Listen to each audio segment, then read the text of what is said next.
Welcome to focus. నేను స్వప్న. బంగారం కొంటే ఏమవుతుంది? దేశ ఆర్థిక వ్యవస్థకు ఎలా చేటవుతుంది? దిగుమతి సుంకం పెంచడంలో కేంద్రం వ్యూహమేంటి? రాబోయే రోజుల్లో పసిడి ధర పైన మెటు. బంగారం భారమైంది. మొన్నటిదాకా రేట్లతో షాక్ ఇచ్చిన పసిడి ఇప్పుడు సుంకాలతో సుర్రుమనిపిస్తోంది. ధర ఒక్కసారిగా అందనంతకు వెళ్లిపోయింది. అసలు బంగారం ఏడాది పాటు ఎందుకు కొనద్దు? కొంటే ఏమవుతుంది? దేశానికి జరిగే నష్టమేంటి? ఒకే ఒక్క ఏడాది గోల్డ్ కొనకుండా ఉంటే రూపాయి విలువ 80 అవుతుందా? మొన్నటిదాకా సేఫెస్ట్ ఇన్వెస్ట్మెంట్, ఇప్పుడు సడన్గా డెడ్ ఇన్వెస్ట్మెంట్. బంగారం ఎందుకిలా భారమైంది? పెరిగిన సుంకాల బర్డెన్ ఎంత? కొంటే దేశానికి జరిగే నష్టమెంత? మన జేబును ఎలా కొల్లగొడుతుంది? దుబాయ్లో గోల్డ్ చీప్ ఎందుకు? ఎంత తెచ్చుకోవచ్చు? పడే ట్యాక్స్ ఎంత? పన్నుల భారం స్మగ్లర్లకు రెడ్ కార్పెట్ వేస్తుందా? భారతీయులకు బంగారం అంటే ఒక పిచ్చి, ఒక వ్యామోహం, అంతకు మించి సెంటిమెంట్.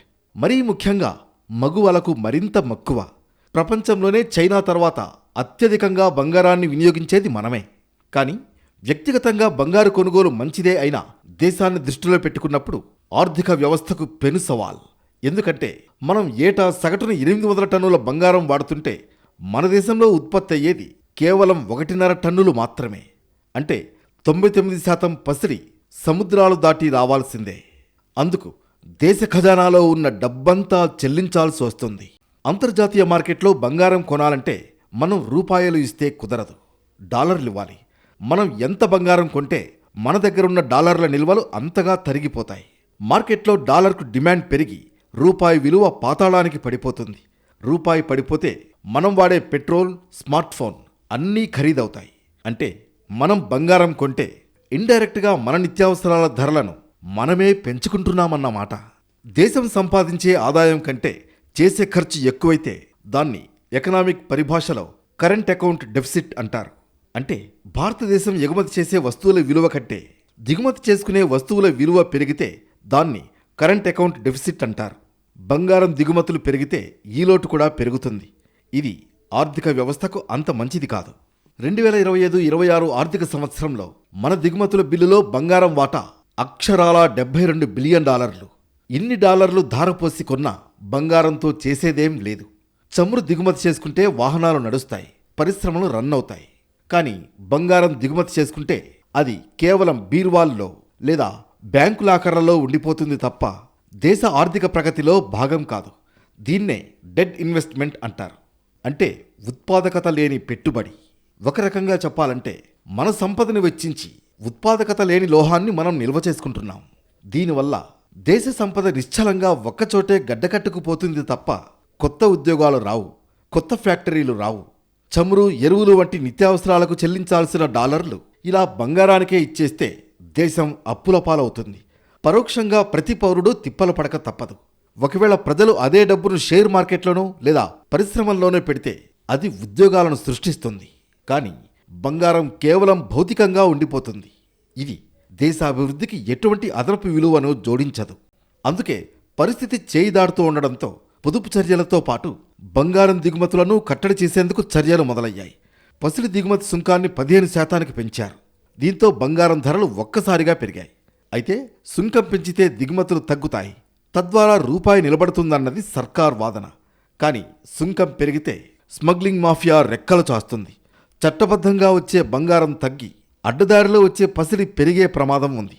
ఇది దేశంలో నల్లధనాన్ని పెంచుతుందన్న మరో వాదన ఉన్నా విదేశీ మారక నిల్వలు మాత్రం కొన్నైనా పొదుపవుతాయన్నది మాత్రం వాస్తవం.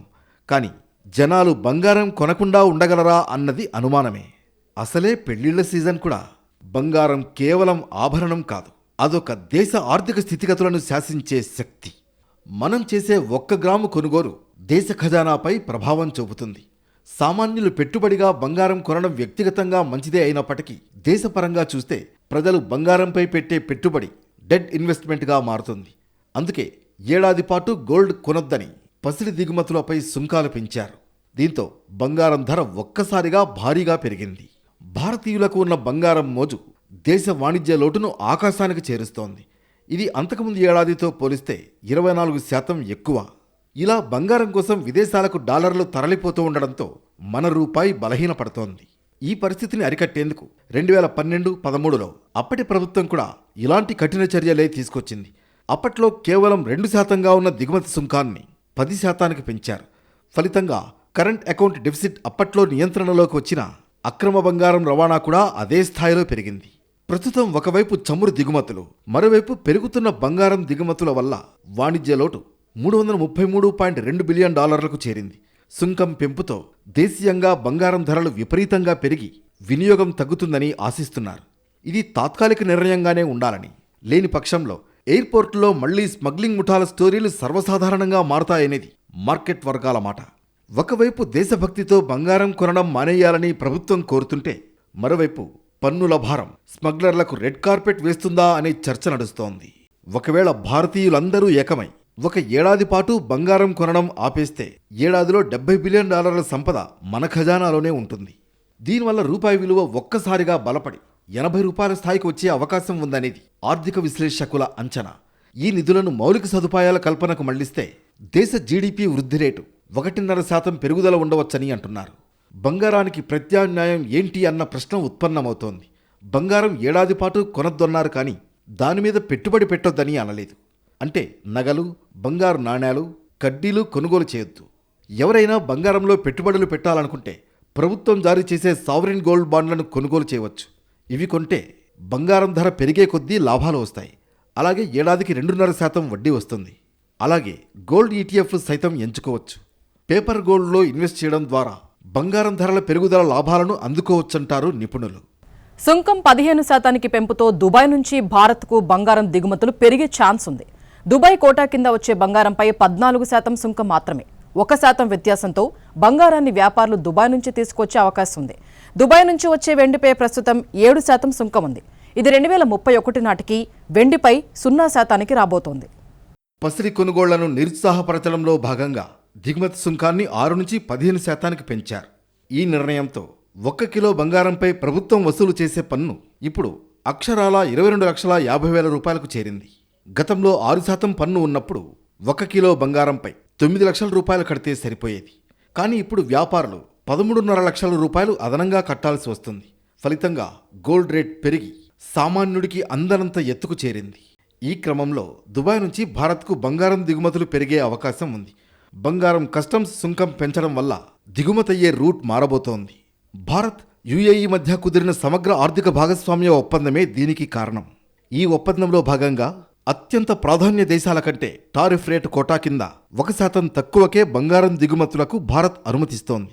ప్రస్తుతం సాధారణ దిగుమతి సుంకం 15% ఉండగా దుబాయ్ కోటా కింద వచ్చే బంగారంపై 14% సుంకం మాత్రమే పడుతుంది. ఈ 1% వ్యత్యాసం వల్ల వ్యాపారులు బంగారాన్ని దుబాయ్ ద్వారా భారత్కు తీసుకొచ్చే ఛాన్స్ ఉంది. 2022లో 120 టన్నులుగా ఉన్న దిగుమతులు 2027 నాటికి 200 టన్నులకు చేరనుందని ఓ అంచనా. భారత్ దిగుమతి చేసుకునే మొత్తం దిగుమతుల్లో 4వ వంతు దుబాయ్ ఆక్రమించబోతోంది. వెండిపై సాధారణ సుంకం 15% ఉండగా ఒప్పందం ప్రకారం దుబాయ్ నుంచి వచ్చే వెండిపై ప్రస్తుతం 7% మాత్రమే ఉంది. ఈ 8% వ్యత్యాసం వల్ల దుబాయ్ మార్గం ద్వారా వెండి దిగుమతులు విపరీతంగా పెరిగే అవకాశం ఉంది. 2031 నాటికి ఈ ఒప్పందం కింద వెండిపై సుంకం 0% చేరుకోనుంది. గోల్డ్పై సుంకాలు పెంచడం, తగ్గించడమూ కొత్తేం కాదు. దేశ ఆర్థిక వ్యవస్థపై పడే ప్రలోభాలను అరికట్టడం, విదేశీ మారక ద్రవ్య నిల్వలను కాపాడడం కోసం సుంకాలను పెంచుతూ ఉంటారు. దేశీయంగా ఆభరణాల పరిశ్రమకు ఊతమివ్వడం, అక్రమ రవాణాను అరికట్టడం కోసం తగ్గించడం నిరంతరం జరిగే ప్రక్రియే. 2012కు ముందు బంగారంపై దిగుమతి సుంకం ఉన్నప్పటికీ దాని విలువతో సంబంధం ఉండేది కాదు. 10 గ్రాములకు $300 చొప్పున సుంకం విధించేవారు.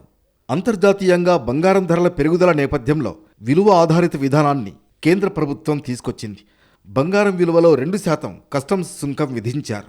దీంతో అప్పట్లో దాదాపు 1%గా ఉన్న దిగుమతి సుంకం డబుల్ అయింది. బడ్జెట్లో దాన్ని 4%కి చేర్చారు. 2013లో రూపాయి విలువ పతనం, విదేశీ మారకం నిల్వలు పడిపోవడం వంటి కారణాలతో బంగారంపై దిగుమతి సుంకాన్ని ప్రభుత్వం అదే ఏడాది వివిధ సందర్భాల్లో 3 రెట్లు పెంచింది. 2013 జనవరిలో 4% నుంచి 6%కి, జూన్లో 6 నుంచి 8%కి, ఆగస్టులో 8 నుంచి 10%కి పెంచింది.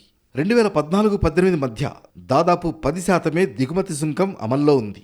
2018లో మళ్లీ దాన్ని 10 నుంచి 12.5%కి పెంచారు. స్మగ్లింగ్ను తగ్గించడానికి 2021 కేంద్ర బడ్జెట్లో 12.5% నుంచి 10.75% తగ్గించారు.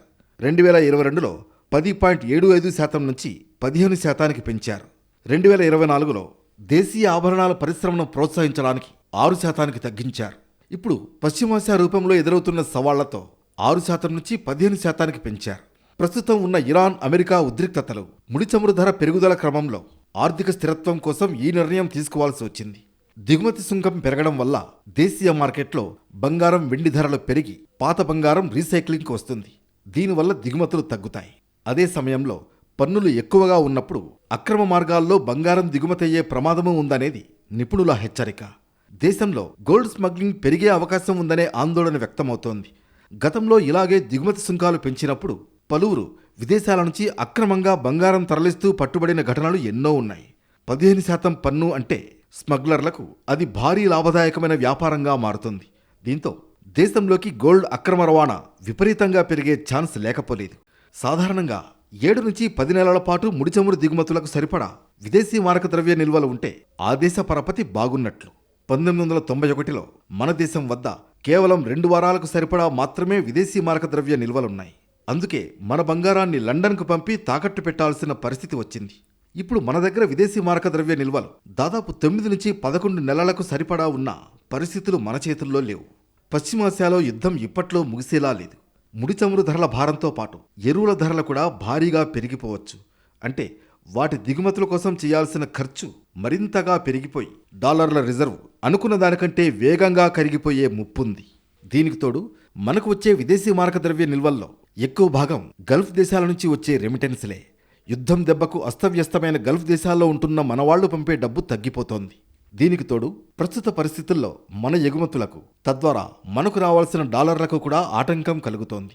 ఒకవైపు మనకు రావాల్సిన విదేశీ మారక ద్రవ్యంలో కోత పడుతూ ఉండగా, మరోవైపు మన దగ్గర ఉన్న నిల్వలు కరిగిపోతున్నాయి. వాస్తవానికి ఏటా లక్షల కోట్ల రూపాయలు పెట్టి బంగారం దిగుమతి చేసుకుంటూనే వచ్చింది భారత్. ఖజానాలో ఉన్న బిలియన్ల కొద్దీ డాలర్లు ఇచ్చి మరీ విదేశాల నుంచి గోల్డ్ ఇంపోర్ట్ చేసుకుంటూ వచ్చింది. ఉన్నట్లుండి గోల్డ్ను ఒక ఉపయోగం లేని వస్తువుగా ఎందుకు ప్రచారం చేస్తుందనేది హాట్ టాపిక్ అయింది. బంగారంపై వాస్తవాలు తెలుసుకోవాల్సిన రోజు రావడంతోనే ఇలా చేస్తోంది. గోల్డ్ వల్ల దేశానికి జరుగుతున్న నష్టమేంటో తెలిసేలా అడుగులేస్తోంది. ఫలితంగా బంగారం కొనాలంటేనే షాక్ కొట్టేలా ప్రస్తుత పరిస్థితులున్నాయి. ఈ లెక్కన బంగారం ధర ఎంత దూరం వెళ్ళొచ్చు అనే టాక్ మొదలైంది. ఇక బంగారం, వెండి దిగుమతులపై కస్టమ్స్ సుంకాల పెంపుతో దేశీయంగా ఈ లోహాల ధరలు ఒక్కసారిగా పెరిగాయి. గోల్డ్ ఈటీఎఫ్లకు రెక్కలొచ్చాయి. పుత్తడి ధర ఒక్క రోజులోనే దాదాపు 9,000 రూపాయలు పెరిగింది. హైదరాబాద్ బులియన్ మార్కెట్లో 24 క్యారెట్ల 10 గ్రాముల పసిడి ధర 1,65,000 రూపాయలు దాటింది. క్రితం రోజుతో పోలిస్తే దాదాపు 9,000 రూపాయల వరకు పెరగడం హైలైట్. ఇక కేజీ వెండి ధర 2,95,000 రూపాయలు దాటింది. మొత్తానికి పసిడిపై దిగుమతి సుంకాలు పెంచడం వంటి కారణాలతో ఈ లోహాలకు గిరాకీ తగ్గొచ్చని ఇన్వెస్టర్లు అంచనా వేస్తున్నారు. ఇక భారత్తో పోలిస్తే దుబాయ్లో బంగారం రేట్లు తక్కువ. ఏటా 100 టన్నుల పుత్తడి దిగుమతి అవుతుంది. దుబాయ్లో బంగారం ఎందుకు చీప్గా ఉంటుంది? అక్కడి నుంచి భారతీయులు ఎంత తెచ్చుకోవచ్చు? మారిన కస్టమ్స్ రూల్స్ ఏం చెప్తున్నాయి? భారత్లో మొన్నటిదాకా రోజుకు సగటున 2.2 టన్నుల బంగారం విక్రయాలు జరుగుతున్నాయి. రోజువారీ బంగారం కొనుగోలు విలువ సుమారు 2,000 నుంచి 2,200 కోట్ల రూపాయల వరకు ఉంటోందని అంచనా. దేశవ్యాప్తంగా ప్రతి ఏడాది దాదాపు 800 నుంచి 900 టన్నుల బంగారం వినియోగంలోకి వస్తోంది. మొత్తం బంగారం వినియోగంలో 75% పైగా వాటా జ్యువెలరీదే. ముఖ్యంగా వివాహాలు, కుటుంబ వేడుకలు, సంప్రదాయాల కారణంగా బంగారు నగల కొనుగోలు భారీగా జరుగుతోంది. మిగిలిన భాగం బంగారు, నాణేలు, గోల్డ్ బార్లు, పెట్టుబడి ఉత్పత్తుల రూపంలో వినియోగించబడుతోంది. ఇటీవల గోల్డ్ ఈటీఎఫ్లు, డిజిటల్ గోల్డ్ వంటి పెట్టుబడి మార్గాలు కూడా ప్రజాదరణను పొందుతున్నాయి. ఈ లెక్కలను చూస్తే భారతీయులకు బంగారం అంటే ఎంత ఇష్టమో అర్థమవుతోంది. మరి ఒక్కసారిగా కొనుగోళ్లు ఆపేయమంటే ఆపేస్తారా? శుభకార్యాలు పెట్టుకున్నోళ్ల సంగతి ఏంటి? ఎందుకంటే పెళ్లిలో ఆడపిల్లకు ఎంతో కొంత బంగారం పెట్టడం సంప్రదాయం. ఇక్కడ స్థాయిని బట్టి కొనేసి పెట్టేస్తూ ఉంటారు. మరి ఇలాంటోళ్లు ఇప్పుడు వద్దన్నా ఆగే పరిస్థితి ఉండదు. కానీ సుంకం భారీగా పెరగడంతో బంగారం కొనడం భారమే అవుతుంది. ఇన్వెస్ట్మెంట్ పర్పస్తో కొనేవాళ్లు మాత్రం పూర్తిగా గోల్డ్ కొనుగోళ్లు ఆపే అవకాశం ఉంది. ఎటొచ్చి ఈ ఏడాది శుభకార్యాలు పెట్టుకుంటే మాత్రం బర్డెనే. భారత్లో బంగారం కొనుగోళ్లలో దక్షిణాది రాష్ట్రాలు ముందంజలో ఉన్నాయి. ముఖ్యంగా కేరళ, తమిళనాడు రాష్ట్రాల్లో బంగారం కొనుగోళ్లు అత్యధికంగా జరుగుతున్నాయి. ఆ తర్వాత వరుసలో తెలుగు రాష్ట్రాలుంటాయి. ఈ రాష్ట్రాల్లో సంప్రదాయంగా బంగారం ధరించడం ప్రతిష్టగా భావించడం, పెళ్లిళ్లలో భారీగా నగలు కొనుగోలు చేయడం ఎందుకు రీజన్? ఆర్థిక పరిస్థితులు ఎలా ఉన్నా భారతీయ కుటుంబాల్లో బంగారం పట్ల ఉన్న విశ్వాసం ఇప్పటికీ తగ్గలేదు. పెట్టుబడిగా, అవసర సమయంలో భద్రతగా, కుటుంబ సంప్రదాయంగా బంగారం కొనుగోలు కొనసాగుతూనే ఉంది. ఇదే భారత్ను ప్రపంచ బంగారం మార్కెట్లో కీలక దేశంగా నిలబెట్టింది. ఇక భారత్కు బంగారం సరఫరా చేస్తున్న దేశాల్లో స్విట్జర్లాండ్ అగ్రస్థానంలో ఉంది. మొత్తం దిగుమతుల్లో సుమారు 40% వాటా ఆ దేశానిదే. తర్వాత యునైటెడ్ అరబ్ ఎమిరేట్స్ నుంచి 16%, దక్షిణాఫ్రికా నుంచి 10%, పెరు నుంచి సుమారు 8% బంగారం దిగుమతవుతోంది. దుబాయ్ అంటే గోల్డ్కు కేర్ ఆఫ్. దేశ విదేశాల నుంచి వచ్చి మరీ పెద్ద ఎత్తున స్వర్ణాన్ని కొనేస్తూ ఉంటారు. అక్కడ బంగారు గనులు ఉండబట్టే తక్కువ రేటుకు గోల్డ్ నమ్ముతున్నారని ఎక్కువ మంది భావిస్తూ ఉంటారు. కానీ ఇందులో వాస్తవం లేదు. దుబాయ్లో ఒక్క గోల్డ్ మైన్ కూడా లేదు. అక్కడ విక్రయిస్తున్న బంగారమంతా ఆఫ్రికా దేశాలు, తుర్కియే, స్విట్జర్లాండ్, రష్యా దేశాల నుంచి దిగుమతి చేసుకున్నదే.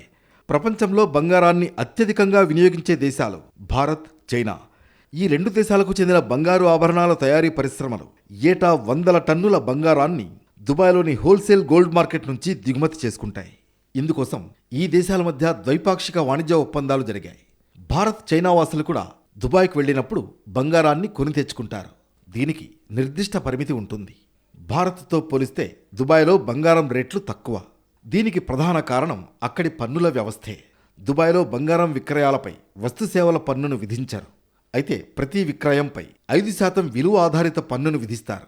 వ్యాట్పై మనకు ఫుల్ రీఫండ్ లభిస్తుంది. అయితే దీన్ని పొందేందుకు నిర్దిష్ట కాలపరిమితి ఉంటుంది. మొత్తం మీద ఎలాంటి ట్యాక్స్ లేకుండానే దుబాయ్లో బంగారాన్ని కొనేయచ్చు. మన దగ్గర సుంకం పెంపుతో విదేశాల నుంచి ఎంత బంగారం తెచ్చుకోవచ్చనే చర్చ జరుగుతోంది. 2016 నాటి పాత నిబంధనల స్థానంలో ఈ ఏడాది ఫిబ్రవరి 2 నుంచే కొత్త బ్యాగేజీ నిబంధనలు అమల్లోకి వచ్చాయి. ఈ నిబంధనలు గతంలో లాగా కాకుండా రిలీఫ్ కలిగించేలా ఉన్నాయి. కేంద్ర పరోక్ష పన్నులు, కస్టమ్స్ బోర్డు పాత రూల్స్ ప్రకారం ఫారిన్ కంట్రీస్లో ఏడాదికి పైగా నివసించి ఇండియాకు వచ్చే పురుషులు 20 గ్రాములు అంటే 50,000 రూపాయల విలువైన బంగారం మాత్రమే వెంట తెచ్చుకోవడానికి అనుమతించేవారు. అదే మహిళలైతే 40 గ్రాముల వరకు అంటే 1,00,000 రూపాయల విలువైన బంగారం కస్టమ్స్ డ్యూటీ లేకుండా ప్లెయిన్ గోల్డ్ జ్యువెలరీ తీసుకొచ్చేందుకు అనుమతి ఉండేది. కొత్త బ్యాగేజీ నిబంధనలు 2026 ప్రకారం ఎలాంటి సుంకం లేకుండా పురుషులు 20 గ్రాములు, మహిళలు 40 గ్రాముల వరకు బంగారు ఆభరణాలు తీసుకురావచ్చు. అంటే బంగారం ధరతో సంబంధం లేదన్నమాట. బంగారం ధర ఎంత ఉన్నా సరే నిర్ణీత గ్రామ్స్ లోపు బంగారం ఉంటే సరిపోతుంది. ఏడాది లేదా అంతకంటే ఎక్కువ రోజులు విదేశాల్లో నివసించి తిరిగి వస్తున్న వారే ఉండాలి. లేదంటే భారత సంతతి పర్యాటకులైనా అయి ఉండాలి. అలా కాకుండా జస్ట్ 4 రోజులకు ట్రిప్ వెళ్లి వచ్చే వారికి ఈ రూల్ వర్తించదు. అదేవిధంగా ఇండియాకు తెచ్చే ఆభరణాలు ఖచ్చితంగా వ్యక్తిగత వినియోగం కోసమే తీసుకురావాలి. అంతేకాని బిస్కెట్లు, కడ్డీల రూపంలో తెస్తామంటే కుదరదు. దుబాయ్లో బంగారాన్ని కొనాలంటే మన చేతిలో అరబ్ ఎమిరేట్స్ దిర్హంలు ఉండాలి. ఒక అరబ్ ఎమిరేట్స్ దిర్హం కోసం భారతీయులు 23.5 రూపాయల చొప్పున చెల్లించాల్సి ఉంటుంది. మరోవైపు పసిరి కొనుగోళ్లు పూర్తిగా నిలిచిపోతే జ్యువెలరీ పరిశ్రమపై తీవ్ర ప్రభావం పడుతుంది. ప్రత్యక్షంగా, పరోక్షంగా కోటి మంది ఎఫెక్ట్ అయ్యే అవకాశం ఉంది. దీంతో దేశీయ కుటుంబాల దగ్గర 1000 టన్నుల బంగారం నిరుపయోగంగా పడి ఉందని గిరాకీని తగ్గించే బదులు గోల్డ్ మానిటైజేషన్ పథకం పునరుద్ధరణ ద్వారా నిరుపయోగ బంగారాన్ని పునర్వినియోగంలోకి తేవాలంటోంది all India jewellers and goldsmith federation. మొత్తంగా చూస్తే ఏడాది పాటు బంగారం కొనడం సామాన్యులకు కల లాంటిదే అంటున్నారు నిపుణులు.